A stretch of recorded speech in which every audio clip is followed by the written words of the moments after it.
For Acevedo Aesthetics Corp, this is Made in House.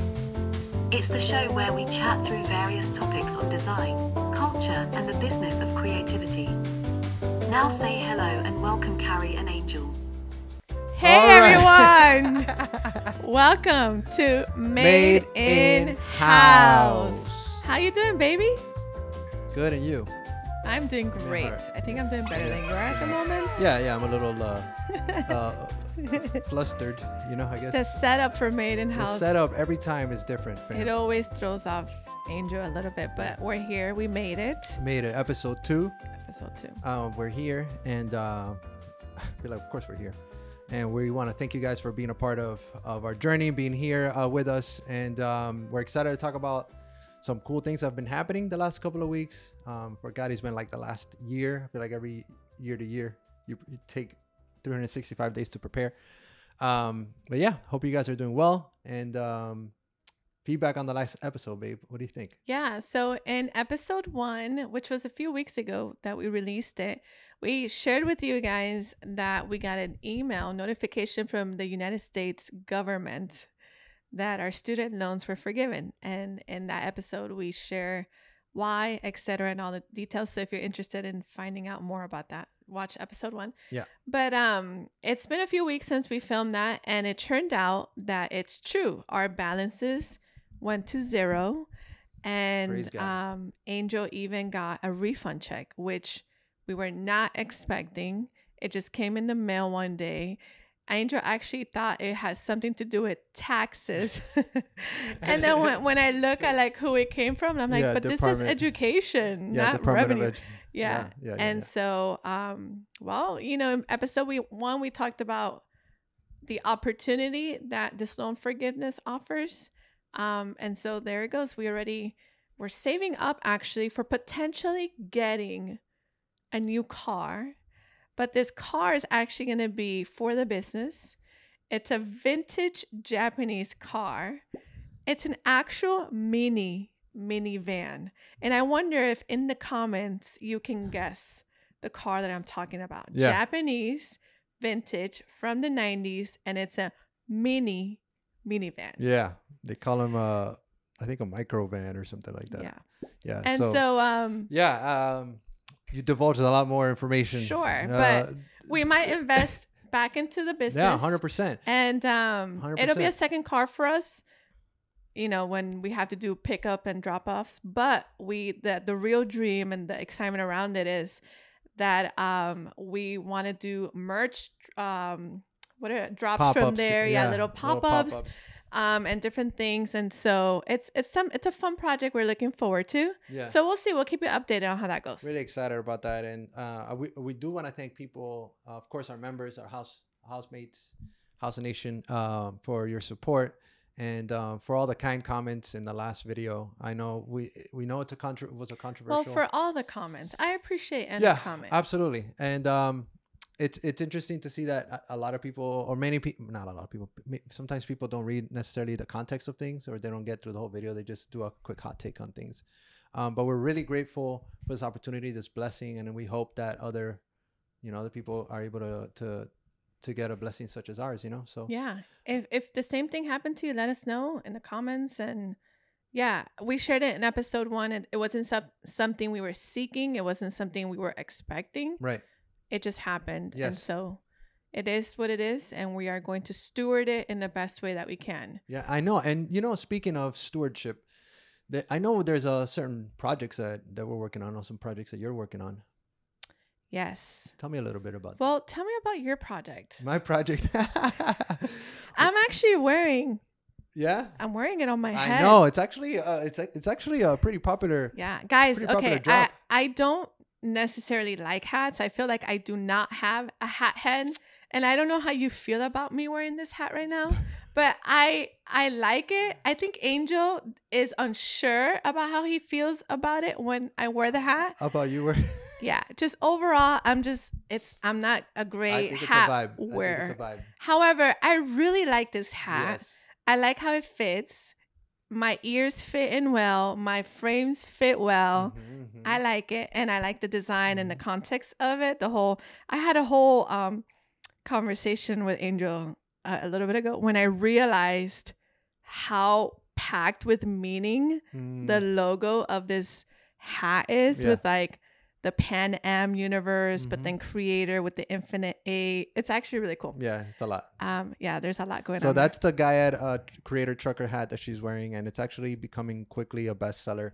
We're almost sold out of them, and it's really popular. I think it's a vibe. I think the origin black is just super sick. So it's kind of got this sort of retro aesthetic, but I think it looks good on your head, on your tiny head. Kary and I cannot share hats.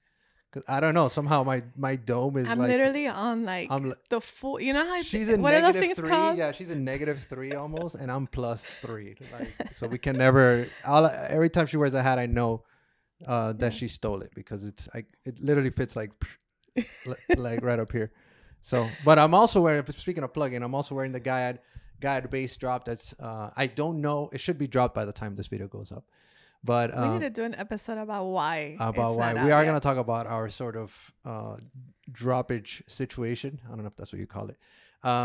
But this actual capsule that we're dropping, it's a couple of pieces, and I'm super pumped about it. It's just we worked on it really hard, and the silhouette itself, it's actually a nice oversized fit, 3/4 sleeve. I'm not going to do what do we call them before? Oh gosh. Oh my gosh. Fashion? No. Merch. I don't remember. How did we forget about? Oh my goodness! How many seasons ago? 1 or 2. 2 seasons ago. 2 2. seasons ago. Yeah. We'll remember what we're talking. Anyway, we're gonna drop it soon. Yeah. If it's not already dropped, go to goddessintodesigner.com and sign up to the newsletter, and then we'll put that in the comments as well. Beautiful. We will let you know when we get all the new. I love it. Okay, so today's conversation, we're actually going to be talking about VOUS CON, and I'll explain that in a little bit. But today in my email, I have a personal newsletter. It's called Hazy Talk, and it's every Monday, every week on Mondays at 7 a.m. I send you an email, and I'm talking about different things that I experience and things that help me. Sometimes I'm just like sharing where I'm at if I'm stuck, and sometimes I share really great tips. But in today's one, because today's Monday, we're filming Monday, I actually talk a little bit about the pressure and the feeling of getting through VOUS CON in terms of the content creation. And so we decided collectively, Angel and I, that today's episode, we would do a VOUS CON recap. And just to give context, VOUS CON is a convention. It's a 3-day convention that VOUS Church puts on every year in Miami, Florida. And I'm part of the creative team, and I help oversee and I lead a lot of the art direction for that particular event. And it tends to be a year project because we ramp up. It takes about a year, but I work on it on and off throughout the year. And so I just completed that project. It's the biggest project that I work on thus far. It's my 7th VOUS CON. Wow. And I started in 2018. Wow. And so this is my 7th one. It was fun. And so we're just going to talk about it. You're going to hear from my perspective, like more of the insider perspective and how we kind of put it together and just what I go through personally. And I think Angel's going to give you the outsider perspective of how it is for him, how we support each other. We've talked in previous episodes in season 2 and season 1 about how we collab together, how we work together. Yeah, good. Not necessarily him actually helping me design, but he takes on other things in the household or in our life for me to be able to focus on those things. So we'll talk about the rhythm of that season and how we're kind of offboarding that rhythm and going into inboarding a new one. Great, that's good. And speaking of Hazy Talk, I think it's important for you guys to know that are signed up to Hazy Talk is that Kary, first of all, Kary never fails. She does it at whatever time that she needs to get it done. She gets it done in the weekend. She spends so much time just putting content together and putting a well thought out, sort of unscripted newsletter. And I see it beautiful. It's beautiful. It's beautiful. I mean, like, so every time I read it, I'm like so proud of. I'll tell you, I'm so proud of you, baby. You do such a good job. She's like right here. Thank you, babe. And so sign up to the Hazy Talk. It's free. And I think you have a channel also on Instagram where people can kind of jump in and just get like a sneak peek of some of the things that you're working on. So yeah. But yeah, we're going to talk about VOUS CON. Like Kary already mentioned, VOUS Church is a church that we go to. We've been there for almost a decade, almost 8 years, right? I think 8 going on 9. 8 going on 9 years, and Maybe. it's our church community, and it's a place where we serve and we give, and um, special hello to our pastors, Pastor Rich and Pastor DC. They're incredible and just incredible human beings that we've learned so much from. And I was thinking, I sent them a voice memo this past weekend about VOUSCON, because I was trying to think of like our life pre VOUS. And Kary and I, obviously, we've spoken about this before, not obviously, but we have spoken about this before, that Kary and I are from the Christian faith and we follow Jesus. So a lot of the things that we talk about and that we do sort of has that undertone in that thread of Jesus and the Gospels and stuff. And hopefully it shines through our creativity and stuff. So that's why it's important for us to preface that what we're going to talk about this episode is essentially this convention now, where we're able to serve, and Kary is able to lead in the creative space. And so you're going to hear a lot of, hopefully we're going to try to not do too much churchy, what do you call it? Language, verbiage, people may get lost. But we're going to chat through that, and I'm super excited to kind of like dive deep into your brain, babe. We'll see. Yeah, we'll see. So tell me, I know that VOUS Con started at VOUS Conference, and it started as Rendezvous before that, which we don't necessarily need to get too much into the history of that. But I want to talk about this year. But before we talk about this year, can you tell me a little bit about when you started serving at VOUS? What was your first project, or one of the first projects that you worked on for VOUS Conference at that time? Yeah, I think if I remember correctly, I think it was 2017, and I think Sam Gualtieri gave me a project for Vision Sunday, and it was to make lower thirds, and I had no idea how to make a lower third. Did you have to in what, Photoshop or what? No, he did not give me instructions. Very, very Sam like. Yes, and I asked him a bunch of questions like, do I do this in Illustrator and Photoshop? How do you need the file layers, all that stuff? And he told me Illustrator's fine, whatever. He kind of walked me through it, and I just made it. And then they animated it? And then, I just turned them in. That was my first project. Sam will be like, oh, just do this. And then he'll grab it, and then he'll finish it, right? Don't worry about it. I'll take care of it. Can you explain to people what a lower third is that people may not know? In the beginning of this video, you saw my name come up. Yeah. That's a lower third. That's a lower third. Because it's in the lower third. Yes. Maybe I should have Della put like a thing here. It's in the lower third of the actual video. Yeah. Great. So all the way in 2017 till now 2024, how has it evolved, your responsibilities? Was that from like one point to the next, they just gave you a bunch of stuff, or when you went on staff? Like, what I want to know is, like, I know you were as creative director on staff, but you started sort of in as designer or art director, and how many responsibilities, like how did they tack on the responsibilities? Yeah. How did those increase? Well, at first, I was just asked. I joined the design team at VOUS Church, and that was my first project that Sam asked me to do. And then from there, he asked me to make some booklets, and I made like the crew booklet. And then I think I did like the staff handbook or something like that. I think if I remember correctly. But that was like the inception of it. And I didn't know this at the time, but I was making the first iteration ever of these booklets. Now we're like on version whatever, which is cool. But I didn't know that then. I was just doing the project. And then from there, so I kind of like graduated little by little. Right. I guess with trust, as I would turn things in.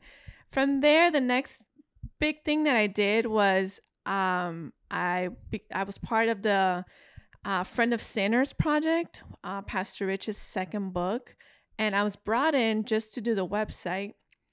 And our studio, actually, they contracted our studio to do that.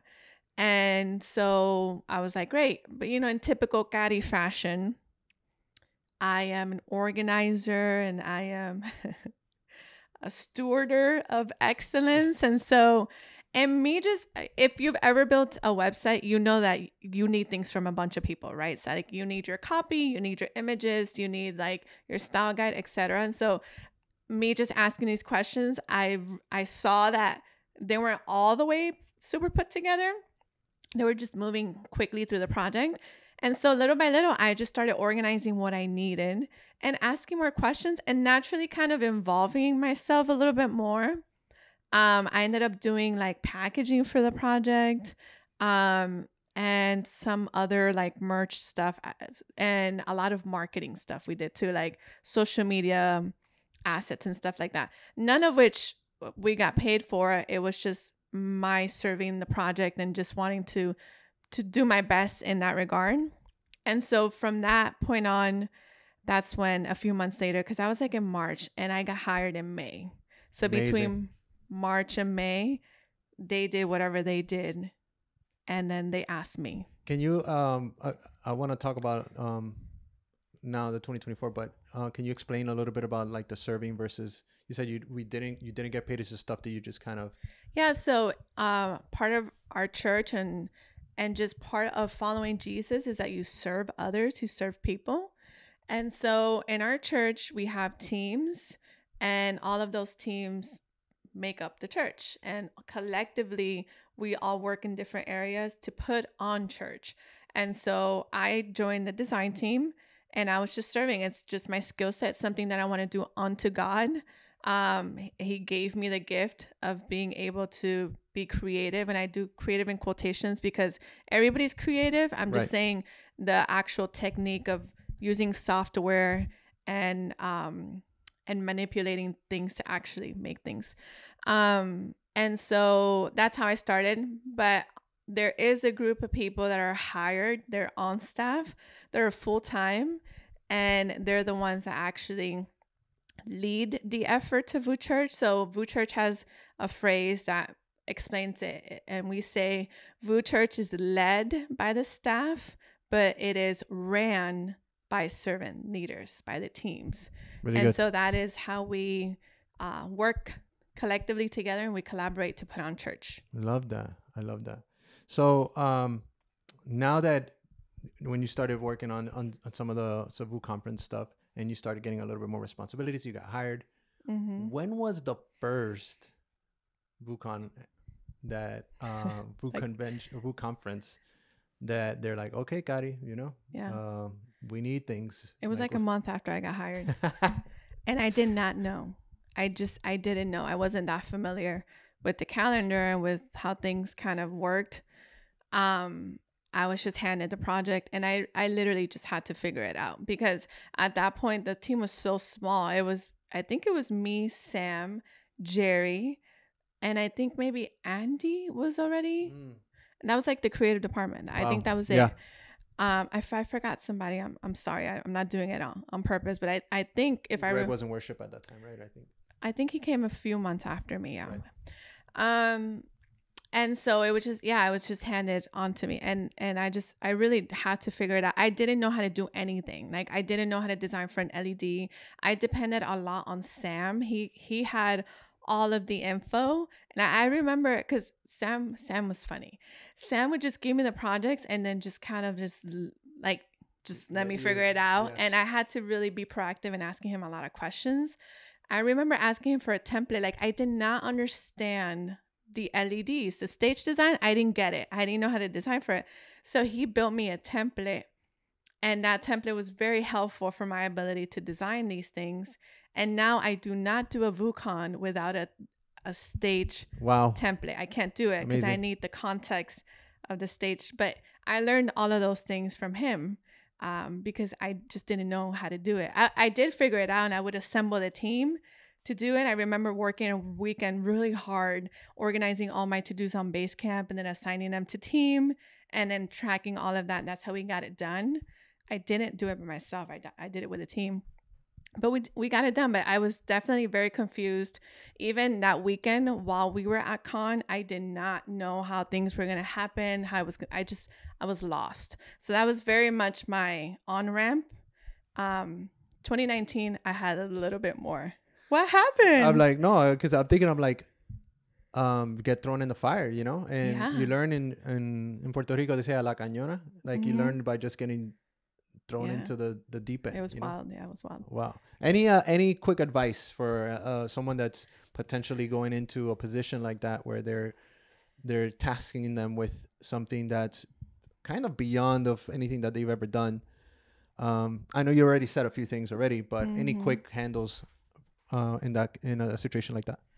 I would say, like, ask questions, as many questions as you have to have, and try your best to understand your project. Like, if you feel like you don't get it, then just ask the questions and try to help the people that are handing you the projects that you need to know that information to be able to do it. Ask for help. And yeah, don't be so prideful that you're not humble enough to know when you need help from somebody. I think that's the biggest takeaway in that season.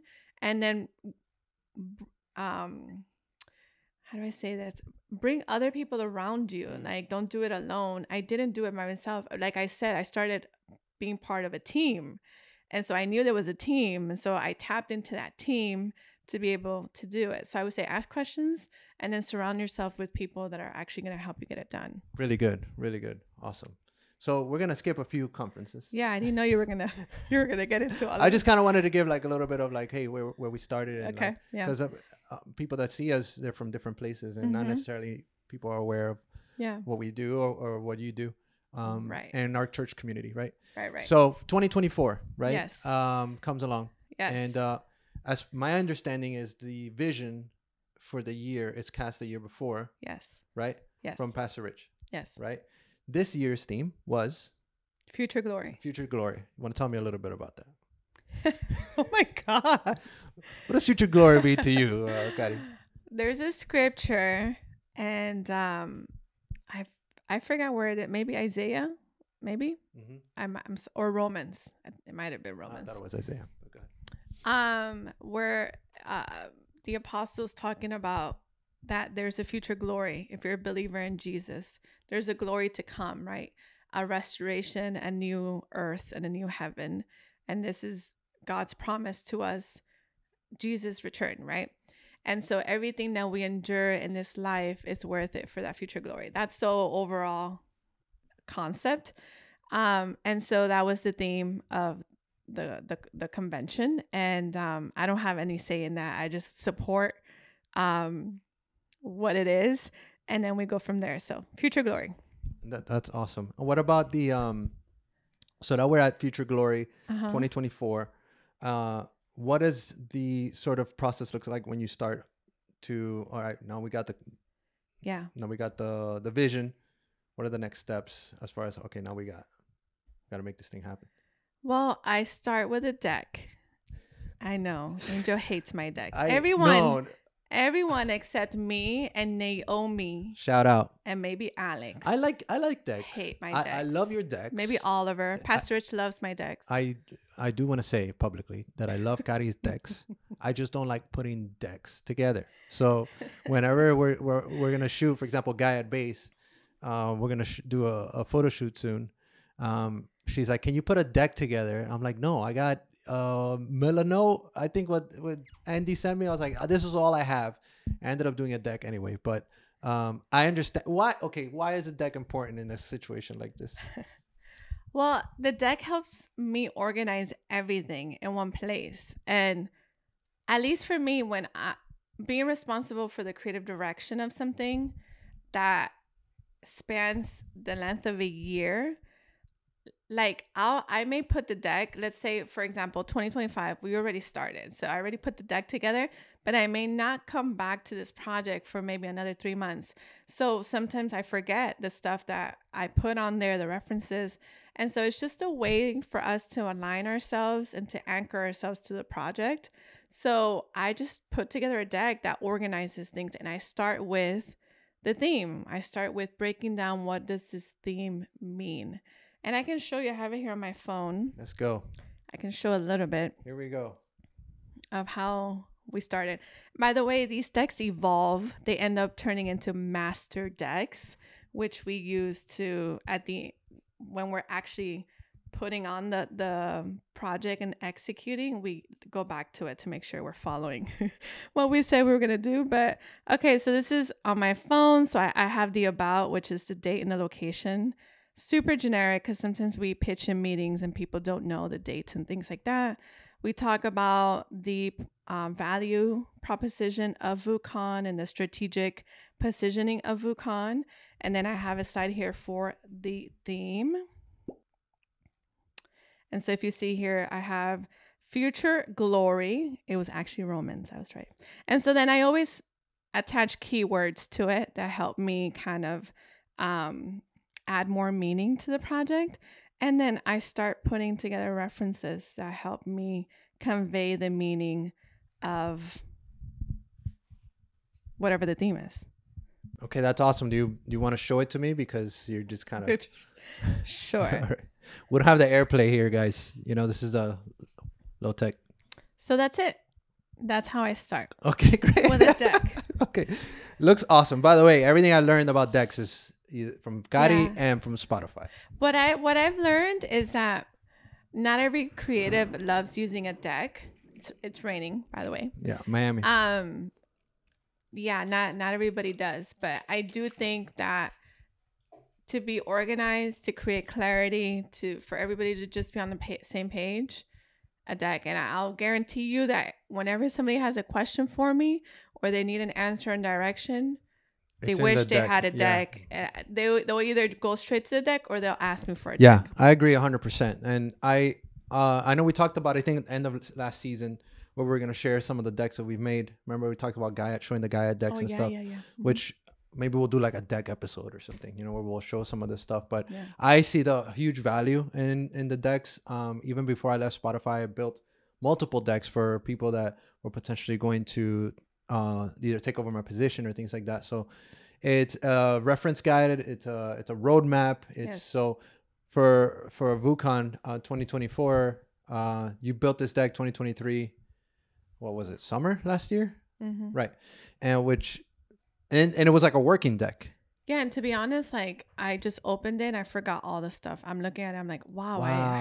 No way. I forgot that was there. Because eventually we evolve. So once we do the art direction and that's done, then I move on into marketing, and then I move into actually putting on the event. So like the LEDs and the merch, and so the decks get more specific. So I may look at certain parts of the master deck. Like I may just look at the merch deck for a few weeks, and then I move on and I look at the screens deck for a few weeks. So I don't go back to the beginning necessarily, right? Because I'm making progress and I just moving on. So yeah. Is there an approval process as well as a deck too? Like, do you use that I'm assuming to show leadership and like? Yes. So I use the deck. It's three things. It's to organize myself, to organize the team, and also to pitch. And so whenever I initiate, like for example, 2025, VOUSCON 2025, we just launched it. I built the deck and I already sent it, not necessarily for approval, but more so like, hey, here's where my head's at. Let me know if this sparks any ideas on your end. But then when we get to the point of like building out more things like merch and stuff like that, I'll start adding, and then I'll use either I'll send the full deck or I'll send the pages related to what I'm getting an approval on to my oversight so that they can approve it.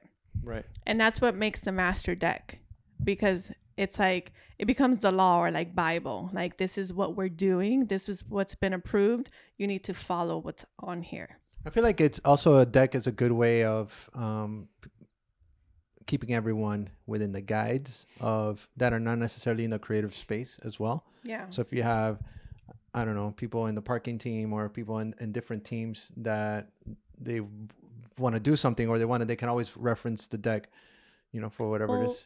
Not the creative one. They'll reference an ops deck. So what ended up happening was, I see. I think that, and I say I think a lot because my memory is pretty faulty, but I think I started making decks for the creative department, and then other departments started kind of following suit. So now we have a lot of decks. And so even like in the master deck, you'll have like an index that links out to all the other. Because even for like my bosses that oversee the entire thing, they got to look at creative, ops, environments, production. So every department kind of has their own deck, and they share those things with their teams. Great.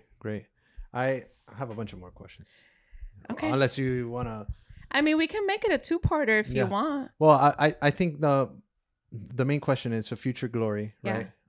Which was based on the verse. If we can show the look, right? The overall with the stairs and stuff. Yeah. Where did that come from? How did that even? Well, it was an evolution that I actually just saw on the deck. Really?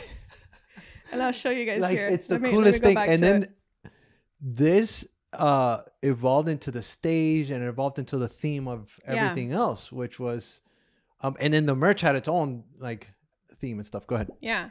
So I actually just saw it here. So if you see here, sorry, babe, we're looking at the design references. Go ahead. Sorry, let me stay on frame. We're looking at design references here. And sometimes I'll get very specific on video titles and stuff like that. And then, so if you keep scrolling down, this is where we land. So this is where we started pitching here. This is option 1. Can I zoom in? Okay. So this was me messing around in my AI file, which is really messy, of different icons. So that's why I have keywords, because the keywords help me create graphics. So we pitched that one, and then I pitched this one too with this type. And I'm fatigued at this point. So I'm really relying on feedback to get me through. Then Alex pitched this like very like Y2K option. Yeah, I love and that. Pastor Rich ended up falling in love with that type. With the type, right. Which ended up becoming the logo for Future Glory. And then here's another option which did not make the cut right here. Wow, dude. But once we got that typeface, then I started messing around with other things, and it's not on here, but I actually, in just text with Pastor, just shooting him different options, I would introduce new symbols to him. Right. And just going back and forth, we landed on the stairs. Wow. And that is where, I think it's here. Let me see if it's here. Here, the art direction. And that's where we landed. Wow. And the, I think the Future Glory, we ended up having to do a little bit of finagling. Yeah. So, sometimes the turnaround for the next year is really fast, and this was literally like VOUS CON was that week, and 2023, that's right. Yeah, and I think that Monday and Tuesday we were trying to do VOUS CON 2024 and get all of this art approved, and we had to build a website and marketing assets for it. So we're just moving really, really fast. So when we're moving that fast, we focus on a vibe we like, a feeling that we like, a mood we like. And we land there, and then we may finesse it and evolve it as we go. In this case, we ended up tweaking the logo, which you helped me with, to fix it a little bit, some of the lines and stuff, so it's more legible, and the spacing and things like that. It's almost like, which I've come to terms with branding, identity, and stuff, that sometimes I've said this before, brands can be a little fluid. Some things can be a little fluid, depending on the brand itself, right? The actual corporation. But something like this, where I see it, I get the visual of like, it's like an organism that kind of evolves as it grows, and thinks, well, we got to shift here a little bit and grow something here. You're saying the project itself? Yeah, the project itself, and it's fine and it's okay. Like, yeah, VOUS breaks every rule. And it's not necessarily right. It's just what's right for us, And I learned that at VOUS because I went to art school, and in art school, you follow rules. There is a brand guide. You don't break the brand guide, And at VOUS, we don't operate that way. We're actually quite the opposite. We intentionally try to not be so corporate. And it takes that, there's a learning curve to that. So if you look at our process, you may not understand it. You may disagree with it. You may not be able to work in it sometimes because it's different. It's very fluid. Yeah, it's very feeling and very much like, it's all feeling. Does it feel right? I love that because I think I had mentioned this maybe 3-4 years ago when I was like in the leading in design, like serving and stuff, where there had to be like an unlearning on my end. From because of art school, there had to be an unlearning, just because what we're trying to do, there's the word vibe and aesthetic is very much this sort of malleable thing that I feel like has done such a good job. And I want to give flowers specifically, of course, to Sam and Pedro and P. Rich and the original team that sort of started laying down the foundation, the groundwork for that. For then people to step in and sort of build off that and just kind of course correct a few things, but like still keep it like, in order, we've said this a lot, in order for you to break the rules, you got to know the rules. Yeah. And it happens often that people may come into team, and because the LEDs are so cool, they just want, let me just throw type here and whatever. There's still a method to the chaos. Yes. There's still a method to like everything that VOUS does, and in the creative aspect, the LEDs, there's still margins that are respected in certain areas. You know what I mean? So, but I just want to say it's just really cool. But go ahead, continue. To what? Because you just asked me about where we landed on. Yeah, where we landed. Right. Future Glory. Direction. Yeah, our direction. Next steps after that. After the art direction, everything's approved. Once that's approved and once we launch the new year, we kind of let it rest for a while because there's other things that are happening that we need to tend to. And so that's the season that I'm in right now. VOUSCON 2024 just ended. And so I go into a little bit of a rest period, the whole team. And then I kind of pick it up again because we go into our vision campaign. And it's not really until January where we really pick up VOUSCON. I may pick it up here and there for the next 6 months, but it'll be for marketing purposes, to sell tickets and certain pricing schedules and things like that the team has laid out. Maybe speaker announcements, etc. So the website may evolve a little bit, but for the most part, we don't really pick it up till January. Great. And so now we've done so you pick it up in January, and you already have like a video, right? Like a teaser video. Yes. That as part of all the other deliverables, it's sort of, I don't know if that falls directly under you, but that you work with the rest of the team, with Greg and the guys, to sort of make this thing happen. But you got the video as part of the launch, right? And then you also got like merchandise as part of like, I feel like that's one of the later things that you do. How do you guys keep, I say you guys, so it's like the team works on this together. How do you kind of keep everything cohesive? I know you got the deck, but how does that translate to like a video and like how to, you know what I mean? Like, yeah, we got the stairs, we got the colors, we got this and that. How do you manage that and make that so that you make like a cinema? Well, sometimes it's very organized, sometimes it's not. So I actually I don't think I've been involved in the conceptualization of a VOUSCON video in my time as creative director at VOUS, because I became creative director in 2020 and we had 2 years where we did not do VOUSCON at the arena. And so the team, the film department, they'll put together their concepts. Now, we all know the theme for the next year. Actually, funny story. 2023, we did not know the theme when the film department filmed their video. What was the theme for 2023? Sorry, 2024 for this year. Future Glory. Okay, got it. Sorry. So last year, when the team had to film because of timelines, we were running out of time. They did not know the theme. So they just went out and shot something and we made it work for Future Glory. It's amazing. So sometimes that happens. That was a little bit of crazy. And then, so what I'll do, because I have more flexibility than the film department, their timelines are a little bit more stricter and their turnarounds are a little bit more complex than mine. Sometimes what I'll do is I'll warp my graphics and my things to fit into. You'll adapt it. Yeah. Yeah. And so we did that last year and it just worked. And then this year we did have the theme for 2025, which is Dying to Be Different. And the film department actually started conceptualizing before we did. And they had their full shoot already conceptualized and storyboarded before we got anything done. Super cool. So I actually followed their lead. I had to follow their lead because I was already approved and I had to make sure that I understood their concept and what they were trying to do so that it wouldn't affect me on the art end. Yeah.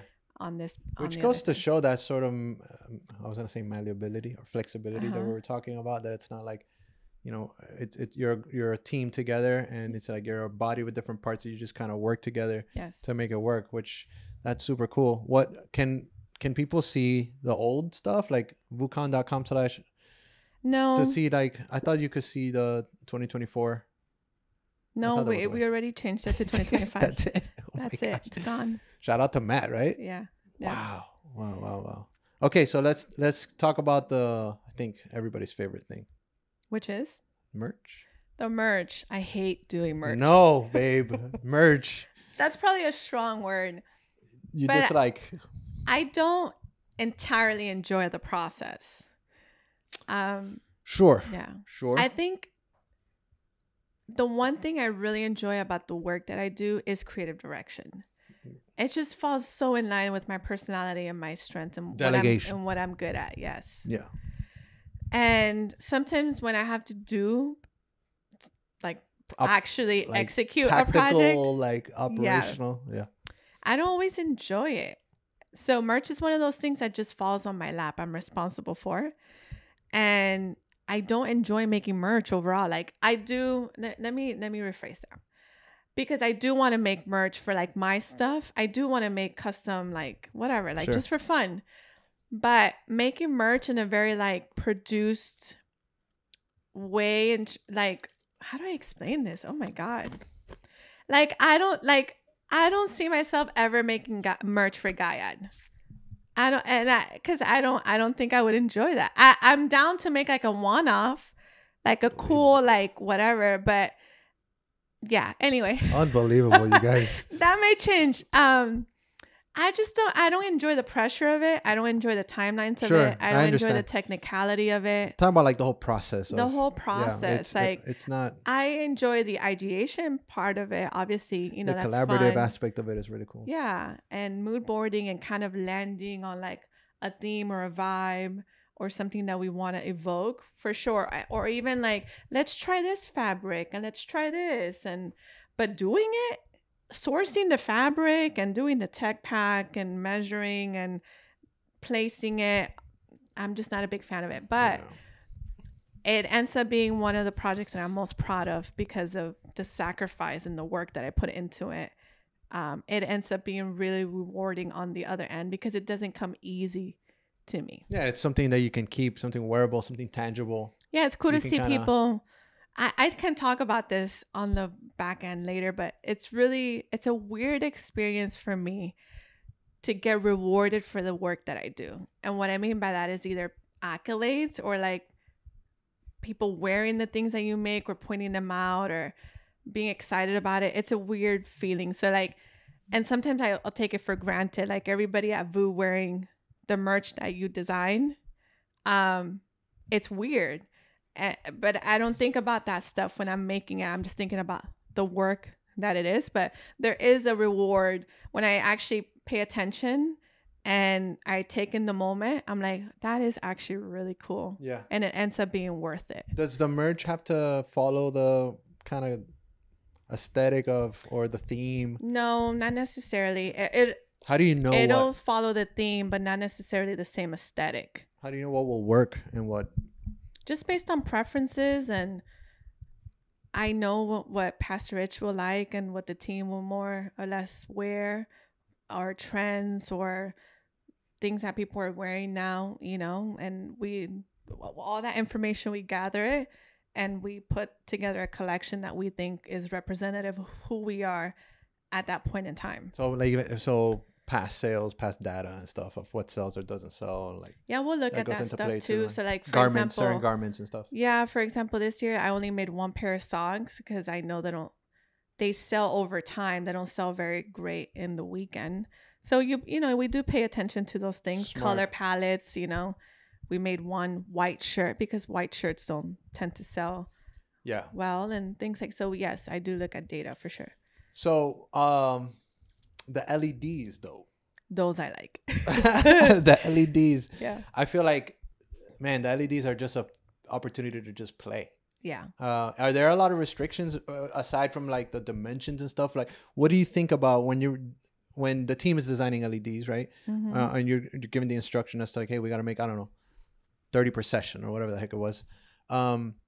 what are the things to keep in mind as far as aside of like dimensions and stuff? Yeah. Do you need to think about like colors that work, or like the aspect ratio or the specs? Yeah. What does that look like? For sure, all those things. I think I have like a list. I always start with Pastor Rich's preferences. It's just the work environment that we're in, and he's very creative, and he is part of every aspect of VOUS, and everything is a collaboration with him. So I tend to start there. And just side note, I know sometimes I'll read comments of like creatives complaining about the oversights and them not understanding and all of those things. And I will say that I am blessed, Right. because Pastor Rich is unique and he's a visionary for sure. But I have learned that you're serving them, and even with having such an amazing leader as Pastor Rich, I've had to have my moments where I've had to surrender my own things, like my own preferences, my own goals of how I want to do something, or the way that I would like to approach something, and I just had to lay it down. And that's just my role in that situation. So I always tend to start there, and I pay attention to where he's at in his life, because he evolves, his preferences evolve. I try to remind myself of the conversations we've had over time and all of the feedback he's given over time, whether it's good or not so good. So I'll start there, and then from there, yeah, we have like guidelines. So an LED is light, so you want to take that into account, the intensity of certain colors and how they'll translate. And then we do have our preferences collectively as a church. Like I know that the sermon portion is the longest. It's a 45-minute moment versus a host moment is 5-10 minutes. So I'll get a little crazier on those shorter moments than the longer moments. I also like to consider the livelihood or the longevity of a moment. I learned this after COVID, the TV shut off. I didn't, designers don't think this way, because a lot of the work traditionally that we do is print. And then when you move into web, even web it can have a short lifespan. I think the things that are more concrete to us designers by tradition is a brand and a brand guide. You do want to establish that. You want to design it in a way where it is established for some period of time. But a sermon can last years, decades on the internet. And so I definitely try to think of the moment and the longevity of it. So I try to design for the moment, like what they're talking about. So for the sermons, I tend to make the designs a little bit more subtle, more of an environment and accent piece to the speaker, not some crazy thing happening in the background. And I try to consider things that are going to look fine 10 years from now.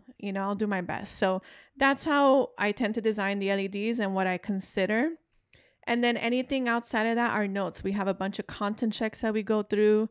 I think in total this year, maybe we did 4, 5, 6 content checks, and I get notes from the team. And then once we get to the arena and we actually see it in proper context, we make final tweaks and adjustments. But the one thing that I've learned is just follow my intuition. If it doesn't feel right, I make a change. If I'm good about it, if I'm happy about it and everybody else is, we run the play. So that's how I do that. That's a good handle. I love the longevity aspect of it. That's something that sometimes when we're designing, even when I've helped serve in team and serve, though I know the word serve sounds weird outside of the church context, but serving is just part of volunteer. It's right. Just weird, when you say serving. Yeah. And I've known that sometimes, it looks really cool, but this thing is going to be on for 60 minutes. Mm-hmm. It's not going to work. It's way too distracting, or parts of it that land on YouTube, right? On the close-up may look a little weird or may look and that's something that like this, I'll do my best, but I've learned over time where I'll ask for the camera plots and I'll ask for an estimation on what part of the LED, the really cropped shot is gonna be at. So I make sure there's no weird copy. Not weird. I mean, like, it's like gonna get cut off, or a really loud font or anything like that, and making sure that those colors and stuff are good. So while we were in content checks in the arena, I would ask the team to put on the cameras so that I can see it on the iMac and get a sense, more or less, of what it was going to feel once we were live. Love that. I want to talk about sort of the more of like the conceptual spiritual aspect of things. Of course, I mean, you and I believe, and I think our church believes, creativity is something that comes from God. And I believe personally, it's something that I put in the values of Gaia, is that creativity is like an act of faith, right? It's part of your exercising your faith. And I want to talk about that. But before we move on from the LEDs, any quick do's and don'ts, or any quick like definitely don't do, or any colors to stay away from, or anything that, some quick takeaways for LEDs? Well, I would say just design for the room. I don't think there's any limitation. I think the limitations are created by the context of what you're creating for. And I don't mean limitations in a negative sense. I just mean, like, for example, we would not use the color yellow in a sermon because it's just not appropriate for the moment for us. We may use it in a sermon for youth, possibly, but not for the main church with a theologian up there. It's just not, unless is it too bright, or unless that's the moment we want to create, you know, but usually it's not. So just follow the context and establish the limitations for it, and then design to your best ability and proof your work, proof your content, your content as much as possible, because once you're in that arena and it's done, it's done. And if you made a mistake or you realize it after, it kind of sucks a little bit. So proof the work, make your mock-ups, whether they're in 3D or flat design, and design for the moment. And I think for me personally, I always like to interject a little bit of myself in it. And what I mean by that is I do it so over and over. Like, this is my 7th one. I personally try to challenge myself, and I try to add to the conversation something maybe different. I don't think I make anything new. I don't think I make anything revolutionary, but maybe different. Maybe just a little nudge to say, oh, I didn't consider that before. Hopefully that keeps us all moving and evolving. Love that. That's really good. I feel like context is essentially the context. That's awesome. I feel like something that we forget. I just want to make cool stuff and like don't even keep context in mind. You know what I mean? Yeah. Really good. So before we wrap up, I wanted to, unless you had anything else to add, anything else you wanted to add? No, I'm good. I'm following your lead. Good, I like this. Good. I didn't think this was how the combo was. As long as I don't gotta answer questions, you know, I could ask questions. But I feel like I need to ask you questions. No, don't ask me any questions. I wanted to know from like a spiritual aspect, and I feel like in the talks that we've had, or that we've been part of workshops and stuff, people often ask what the process is, or like the spiritual process, if there is a spiritual process, or if there is a sort of like, hey, let's spend some time in prayer and think about like, ask for God some downloads or something like that. Mm-hmm. I know as part of our community at VOUS, like prayer is part of every day, right? And that's something that we do all the time. But is there like a specific, like, Lord, I need some downloads. I'm having creative block. Help me. Like, how can I interpret this? Or, which I believe could be true as well, because both can be true, is I feel like sometimes the Lord has given us already skills for us to be confident in and tap into. It's just a matter of chipping away at something and just working it. What do you think? Is there something like that? Does the creative department do anything like that? Or what does that look like? Well, I think it's fluid. I'll just talk for myself. Yes, collectively as a department, as an organization, we have moments where we dedicate and we surrender and we acknowledge, you know, what we're about to do. But I think everybody individually needs to walk their own walk and do their own thing and have their own time with God, because if you're in a season of depletion or whatever, it doesn't matter what the organization does necessarily if you don't put in the work that you need to put in for yourself. So I think for me, it ebbs and flows. It's different every time. Sometimes I flow really easily. It comes to me. Sometimes I get it. Sometimes I'm stuck. Sometimes I need help. Sometimes I gotta have conversations. A lot. Sometimes I take my time. Sometimes I sit on it. But it's all like I do all of that with like an undertone of prayer, where I may not be like on my knees praying and pleading, but in my thoughts, in my heart, there's always like this underlying prayer that I have when I'm doing all of those things, you know. So I think for me this year it was hard, and it was hard because I have a son now, and that has just filled my head with so many things, wonderful things, but I have to keep count of diapers and wipes and food, and I have to make meals, and I have to pay for the school or the nanny, you know, like just vaccines, so many things that it'll consume me sometimes, and it's hard for me to actually put in the time that some of the work requires.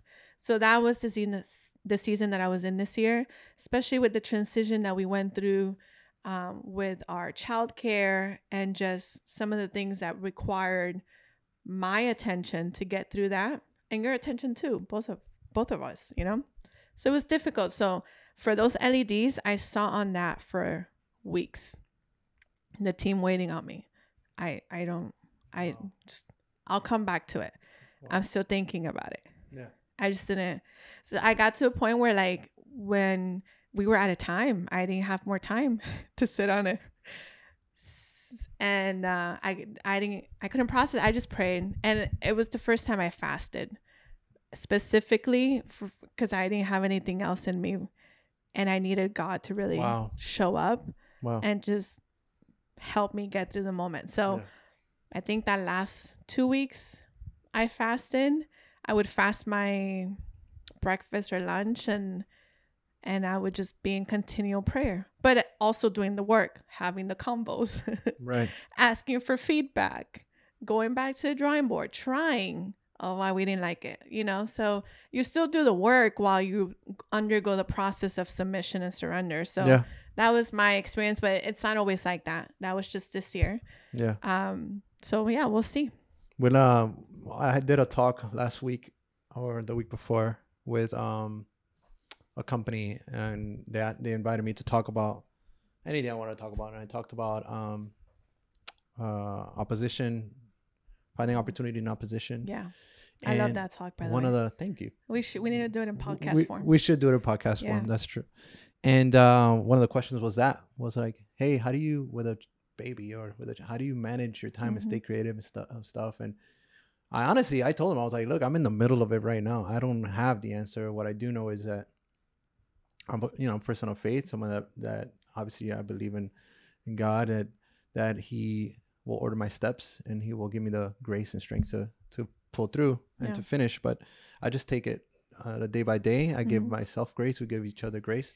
And I think for you, seeing when you were fasting and stuff, what a difference that made as far as your attitude was. I feel like you got like clarity. And I think the LEDs this year, which you shared on Instagram, right? Because people can check them out. Yeah. Super cool. Shout out to Alex and Austin and the team, Emily. Yeah. And I don't do anything by myself. Yeah, it's incredible work. I was not invited to do LEDs this year. I don't know what happened. Alex, or I don't know who I got to talk to, you know. But yeah, incredible work. They were really, really cool, really innovative. A lot of Easter eggs, which were really fun. I think, and to wrap up, I was gonna ask you, but I'm just gonna tell you what I think, and then you can chime in on what you think. But I do think creativity is supernatural. I think it's an exercise of faith, right? Because you're going from like unknown and you're making stuff out of the unknown into trying to make it something that works or something that functions or solves a problem. And I think I was gonna ask you, how important is creativity in telling people about Jesus? I'll tell you, it's super important. I think it's the way to communicate. And I feel like God uses creativity, right? And design and good aesthetic and good to reach people. I know the gospel is a simple message, right? The good news is a simple message. But in the world where we live saturated with different things, I think you got to be very precise as to how you communicate that. And one thing that I love about our church community is that we're not afraid to try things and to explore and to push boundaries, not in a bad way, but like just push creative boundaries, you know? So thankful for the leadership and that we're part of this thing, and people like you that are in leadership, just leading along and duplicating yourself and other people. The creative, I keep talking about the creative team because they're just so great, you know. But yeah, I don't know if you agree or not. I think creativity is super important for talking about Jesus, you know. Yeah, I fully agree. I think it's attached to my personal story, which is why I'm so passionate about it. And sometimes I feel stupid. Sometimes I'm like, why do I care so much? Like, why do I care so much about these LEDs? Or so dumb. Like, keep moving. But it really is, like you mentioned in the beginning, it's a testament of your faith, you know, and that's what it is for me. It's like a worship and a sacrifice. I think, you know, I grew up in church. We've talked about this in our early episodes, but I didn't understand it. I didn't understand the gospel. I didn't understand a relationship with Jesus and the Holy Spirit and how to walk that out in a very practical, real way until I got to Christ Fellowship and I sat in a service and I saw a video where they were talking about the mission work that they did. And it was the first time I saw something like that in a church. And I saw Pastor Rick, like, very creatively share the gospel and break it down in such a way that I understood it. Where 6 months into our relationship, we had a fight. I crossed the line with Angel. I think we've talked about this. And he almost broke up with me. But I learned at church that Sunday that you fight for love. And I knew how. Because a pastor broke it down for me in a creative way. He always had his illustrations and stuff like that. Thinking cap. Yeah. And so art and creativity in the church transformed my personal relationship with Jesus and made the gospel relatable and very practical for me to not only live it up, but now I get to pass it down to my son. And it all happened because somebody took the time to think about how do we communicate this and how do we share this. And so that's why I do it. That's why I don't do it for I don't do it for any other reason than the impact that it's had in my life and what I believe God does through it. So yes, creativity in the church matters a whole lot. And we got to advocate for it and we got to fight for it and challenge it and keep championing it, because that's how people connect, you know, like art is supposed to be put out there, you know, and I want more people to understand Jesus and to get why it's such a wonderful life and to really have hope. There's so much darkness in the world and so many people that think awful things and don't value themselves. And even us, like, we feel so much insecurity and stuff. Imagine without God. Yeah. The darkness that you would feel inside. So I really want to champion the gospel, but my way of doing it is through creativity. I love that. Art. That's beautiful. And the last thing I'll add is that I don't think we won't know in our lifetime the impact that some of the things that we've been privileged to do or to make or to while serving or volunteering, how many people that reaches and lives that are changed, not because of our doing or anything like that, but because we were part of something. We did our part as part of like the bigger thing, you know what I mean? And I think it's absolutely beautiful. And I know Pastor Rich says that all the time. It's like, we'll see that, you know, when we get to heaven, we'll see like what that impact looks like. And Christ Fellowship was just a pivotal in our relationship, in our walk. I remember walking into Christ Fellowship, I think it was downtown Miami, and or I don't know if it was down south. I see like the posters on the wall. They were doing a series, and I was like, this is the coolest thing ever. It's like I had just graduated, I think, from art school, and I don't know if it was David Uribe or I don't remember who the creative director at that time was, but it goes to show like the power of using good creative to share the message. It's just unparalleled. But yeah. Well, thank you for this convo, babe. Good. It didn't go as I thought it would. I don't know. I didn't know it's going to be a full interview. I don't know. What did you have in mind? I thought we were just going to talk more conversational, and you were going to. Yeah, that's true. Yeah, but I think it's cool. And yeah, thanks for taking the time to kind of dive into some of the specifics that I totally would have brushed past. Right. And something that I'm trying to do very intentionally this year is like, it's so easy to just miss it. Right. Like for me, I worked so hard on this for almost a year. It's 3 days and I could miss the entire thing. Literally just, I did it, but not even be in the room, not see anything, not think about it, not reflect on it, just move on. And your way of doing this actually is sealed it in time. And so good. Thank you. Great. I think it's important. I'm glad we were able to break it down like this, because I it's not lost on me that people that follow us are not even necessarily in our faith, or may not even believe the same things we believe, which is fine. And we love that you're here, you know, because we're just talking about creativity and design, but we're talking about creativity and design in all our aspects. And we've spoken a lot about business. We've spoken a lot about our personal insecurities, but we don't necessarily talk a lot about, or we haven't spoken yet about sort of from a spiritual component, what that means to us, you know? So we invite you on the journey. Just stay here with us, you know, and thank you for being here as always. House Nation, which we may evolve our memberships, apparently, according to Kary. I don't know. Yeah, I feel like it's an area we're not stewarding great in the season that we're in. Yeah. We may evolve them somehow, and yeah, I don't know. We'll see. But honestly, to you guys that are part of our housemates and our membership, like, thank you for hanging in there with us and extending us grace, you know, when we don't always deliver on our promise on time. Some of you just champion, like I get DMs from some of you like, I'm so glad you're back and an episode and thank you for doing that. And you still pay your monthly membership even though we did not give you a resource for that month. You know, and so thank you, but you know, it's not lost on us that we're not stewarding this space properly and that we have vision for it. It's just our capacity in the moment doesn't always allow us to. And so we've got a decision to make there, but thank you from the bottom of our hearts for just being that cool and being that awesome. We appreciate all the comments. I appreciate the DMs, like Kary said. Leave a comment below. Any thoughts?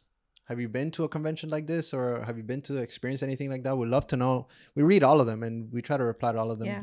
I love reading the comments and stuff, whether negative or positive. At least you're here, right? Yes. So we'll see you on the next one, right? Yeah,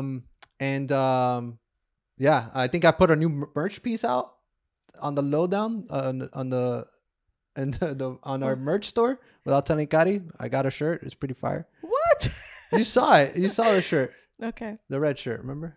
Oh. Yeah. Yeah, you showed up one day wearing with a shirt. It says good for graphics, bad for I want boundaries. One. Yeah, it's pretty fire. It's like very like arcade. You know that Arcadia show? Very anime. Yeah, very Akira. Definitely inspired by Akira. So definitely pick it up. It's for members only. As always, keep making beautiful things. Yes. The best things are made in house. We love y'all. I don't know what I was going to do. Peace.